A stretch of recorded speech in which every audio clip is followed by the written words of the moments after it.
स्वामी समर्थ. स्वागत आहे तुमचं माझ्या युट्यूब चॅनलमध्ये. आजचा दिवस तुम्हाला खूप छान सुख समाधानाचा आणि आनंदाचा जाऊ देत ही स्वामींच्या चरणी प्रार्थना करते आणि आज या नवीन व्हिडिओला सुरुवात करते. तर बघा मित्रमैत्रिणींनो, आपण सगळ्याच महिला स्त्रिया ज्या आहेत तर त्या मकर संक्रांतीची अगदी आतुरतेने वाट बघत असतो.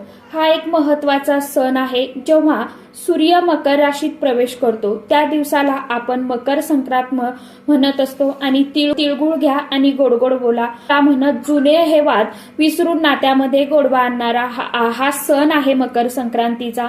त्याचबरोबर तिचं वाहन काय असणार आहे, कोणत्या रंगाचे वस्त्र परिधान केलेले आहे, भोगी, हळदी कुंकू, बोरनान कधी करावं, या सर्व प्रश्नांची अगदी थोडक्यात माहिती मी तुमच्या बरोबर शेअर करणार आहे.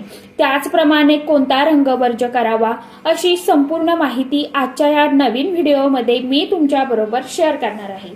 त्यामुळे तुम्ही हा व्हिडिओ स्किप न करता शेवटपर्यंत नक्की बघा. चॅनलवरती तुम्ही जर हा व्हिडिओ पहिल्यांदा बघत असाल तर चॅनलला आवर्जून सबस्क्राईब करा आणि असेच नवनवीन माहितीपूर्ण व्हिडिओ बघण्यासाठी समोरील बेल आयकॉनलाही प्रेस करा.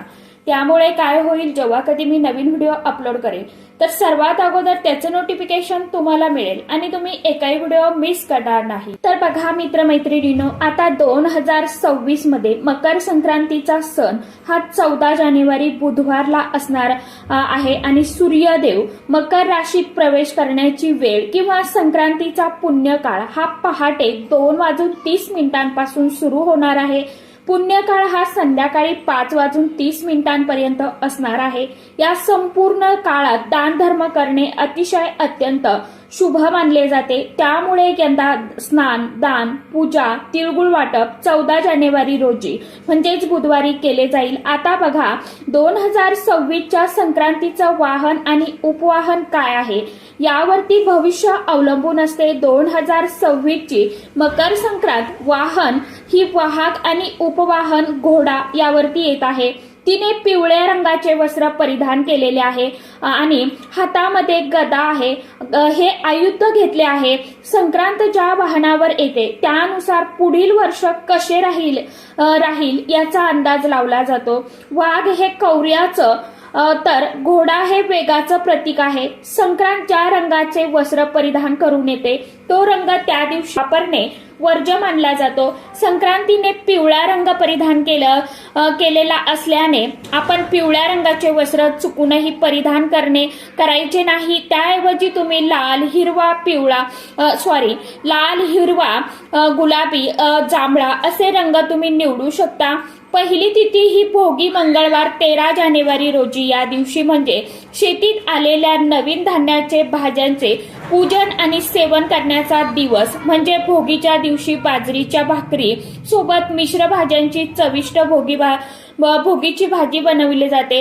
या दिवशी तीळ लावून केलेली गरम पाण्याने स्नान करणे आणि तिळाचे सेवन करणे आरोग्यदायी मानले जाते. संक्रांत दुसरी तिथी म्हणजे मकर संक्रांत 14 जानेवारी हा मुख्य दिवस. तिळगुळ वाटून संबंधात गोडवा आणण्याचा 15 जानेवारीचा हा दिवस देवीने संकटावरती विजय मिळवण्याचं प्रतीक म्हणून साजरा केला जातो. यालाच आपण किंक्रांत किंवा करीदिन असं सुद्धा म्हणत असतो. या दिवशी कोणतेही शुभ कार्य वगळता संक्रांतीच्या काळात केलेले पुण्य टिकून राहते. नववधूसाठी संक्रांतीच्या निमित्ताने नवऱ्यांकडून काळे वस्त्र, काळी साडी देण्याची आणि ते परिधान करण्याची खास परंपरा आपल्याकडे आहे. संक्रांतीनुसार येणारे शुभ मुहूर्तांवरती लहान मुलांसाठी बोरनान करण्याची पद्धत आहे. यामध्ये 5 वर्षाखालील बालकांना बोर, ऊस, तिळगुळ, मुरमुरे, चुरमुरे यांनी ओवाळले जाते आणि जेणेकरून त्यांना दीर्घायुष्य लाभावं. संक्रांतीचा महत्वाचा भाग म्हणजे हळदी कुंकू समारंभ हा जानेवारी 14 तारखेनंतर येतो, परंतु रथ सप्तमीपर्यंत कधीही आयोजित केला जाऊ शकतो. या दिवशी स्त्रिया एकमेकींना प्रेमाने बोलावून हळदी कुंकू लावून तिळगुळ देऊन वाण देतात. वाण म्हणजे सुवासिनींच्या देवांच्या भेटवस्तू. यामध्ये तिळाचे पदार्थ, सौभाग्य अलंकार किंवा गरजेच्या वस्तूंचा समावेश केलेला असतो. संक्रांतीच्या दिवशी केलेले दान हे सर्वात मोठे पुण्य आणि फलदायी मानले जाते. मकर म्हणजे तीळ, म्हणून तिळाचं दान करणे याला खूप खास, विशेष, अनन्यसाधारण असं महत्व मानलं जातं. म्हणून तिळगुळाचे लाडू, धान्य, गरम कपडे, गरिबांना जेवण, पांढरी किंवा काळी वस्त्र किंवा गाईला चारा देणे अत्यंत पुण्यकारक ठरते. यामुळे भगवान सूर्यदेवांची कृपा प्राप्त होते आणि आरोग्य लाभते. संक्रांतीमध्ये काय करावे तर या दिवशी पवित्र नदीवरती किंवा तिळगुळ टाकून गरम पाण्याने स्नान करावं, सूर्यदेवांची पूजा करावी, तिळगुळ आणि गुळाचे पदार्थ खावेत, तिळगुळ वाटून नातेसंबंधात गोडवा आणावा, शक्य असल्यास दान धर्म नक्की करावा. काय करू नये तर बघा, कोणाबद्दल या दिवशी वाईट साईड बोलू नये, कुणाचा अपमान देखील करू नये, आपल्या घरातील किंवा आसपासच्या वृद्धांना किंवा स्त्रियांना दुखवू नये, या दिवशी मांस किंवा मद्य सेवन करणं टाळावं. त्याचप्रमाणे आपण पाहिले आहे की यंदा संक्रांतीचा रंग जो आहे तर तो तिने पिवळा रंग परिधान केलेला आहे. त्यामुळे पिवळे वस्त्र आपल्याला चुकूनही परिधान करायचे नाही.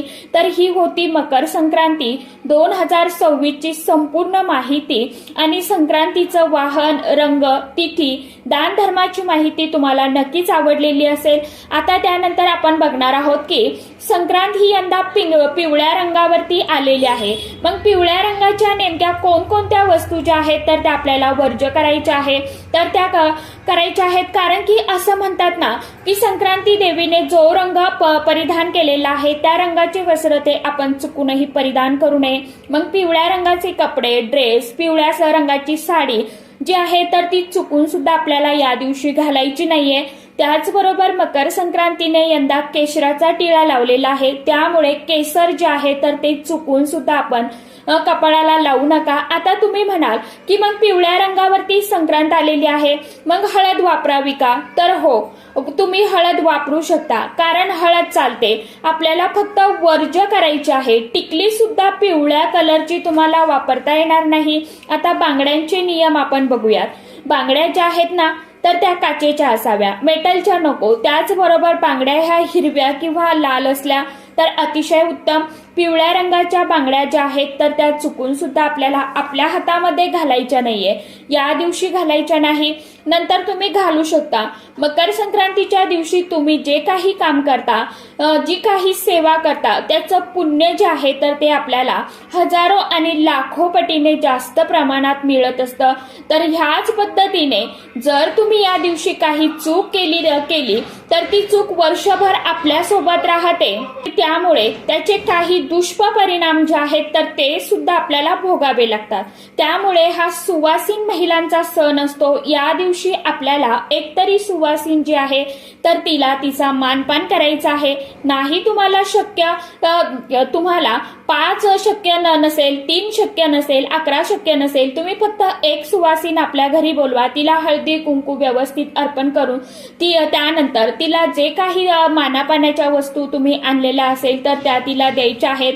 हे केल्यामुळे माता लक्ष्मी आपल्यावरती प्रसन्न होते, घरातील दुःख दारिद्र्य दूर होण्यासाठी मदत होते आणि त्याचबरोबर जे काही त्रास आहेत तर ते सुद्धा आपले हळूहळू नष्ट होण्यासाठी मदत होत असते. त्याचप्रमाणे संक्रांतीच्या दिवशी चुकूनही आपल्या घरातील जे काही वयोवृद्ध आहेत तर त्यांचा अपमान करू नका. संक्रांतीच्या दिवशी जे आपण पूजा करतो, सेवा करतो, त्याचबरोबर किंक्रांतीच्या दिवशी सुद्धा आपल्याला त्याच पद्धतीने पूजा करायची असते, सेवा करायची असतात. कारण जर किंक्रांतीच्या दिवशी आपल्या घरामध्ये भांडण झाली, वादविवाद झाले तर ते नेहमी वर्षभर आपल्या घरामध्ये भांडण कटकट होते. कारण वर्षाचा हा सर्वात पहिला आणि खूप महत्वाचा सण मानला जातो की हे इंग्रजी नवीन वर्ष आहे. आपल्या नवीन वर्षाची सुरुवात ही चैत्र महिन्यात म्हणजे गुढीपाडव्यापासून होत असते. पण एक लक्षात ठेवा की इंग्रजी महिने हे तितकेच आपल्या जीवनामध्ये परिणामकारक असतात. त्यामुळे यांना सुद्धा आपल्याला पाळणं तितकंच महत्वाचं आणि गरजेचं आहे. संक्रांत हा खूप महत्वाचा मोठा सण आहे. या दिवशी केलेल्या चुकाने केलेल्या सेवा ज्या आहेत ना, तर त्याचं पुण्य सुद्धा आपल्याला त्याच पद्धतीने मिळत असतं. त्यामुळे चुका करू नका. जास्तीत जास्त सेवा करण्याचा प्रयत्न करा. जास्तीत जास्त उपाय करा. घरामध्ये माता लक्ष्मीची आणि भगवान विष्णुदेवांची सेवा करा. विष्णू सहस्रनाम पठन करा. विष्णू सहस्रनामावली पठन करा. त्याचबरोबर व्यंकटेश स्तोत्रम पठन करा. मग लक्ष्मी गायत्री मंत्र, विष्णू गायत्री मंत्र, सुक्तम, हा लक्ष्मी अष्टकम, या सर्व स्तोत्रांचं मंत्रांचं पठन घरामध्ये करा. बघा की याचा किती चांगला लाभ जो आहे तर तो तुम्हाला बघायला मिळेल. त्याचबरोबर घरामध्ये एक सकारात्मकता तुम्हाला जाणवायला सुरुवात होईल. तर अशा पद्धतीने तुम्हाला मकर संक्रांतीच्या दिवशी सांगितल्याप्रमाणे काही नियम पाळायचे आहे. आता आशा करते की समजलंच असेल की मकर संक्रांती कोणत्या वाहनावरती आलेली आहे, कुणीकडे जात आहे, तुम्हाला मी सांगितलेलंच आहे. तर चला, आजच्या व्हिडिओमध्ये इतकीच माहिती होती. कशी वाटली नक्की सांगा. व्हिडिओ आवडला तर चॅनलला आवर्जून लाईक, शेअर, सबस्क्राईब जरूर करा. परत भेटूया नवीन माहितीसोबत, नवीन व्हिडिओसोबत. तोपर्यंत सर्व माझ्या युट्यूब परिवाराला श्री स्वामी समर्थ.